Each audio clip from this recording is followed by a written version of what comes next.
করতে চাইলে করতে পারতাম। গুন্ডা আনতে চাইলে গুন্ডা আনা যায়, অসুবিধা হয় না। একজন আমাকে ধাক্কা দিয়েছেন, পাঞ্জাবি পরা, হয় একজন ধাক্কা দিয়েছেন, তারপরে আমার লোক তো বসে থাকবেন, আমি তো একজন মহিলা, এবং পরে যখন আমার লোকজনকে মারধর করেছে আমার লোকজন জবাব দিয়েছে। সিম্পল। যেটা 15 বছরে হয় নাই, যেটা 15 বছরে হয় নাই সেটা আজকে হয়েছে।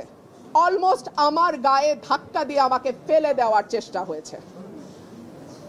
যেই বিএনপির নেতা কর্মীদের জন্য গত 15 বছর লড়াই করলাম, তারা আমাকে এখন ধাক্কা দেয়।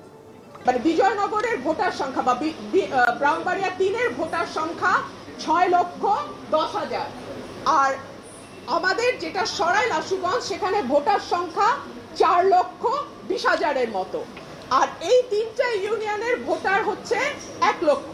এই 1 লক্ষ যদি সরাইলের সঙ্গেও যুক্ত হয়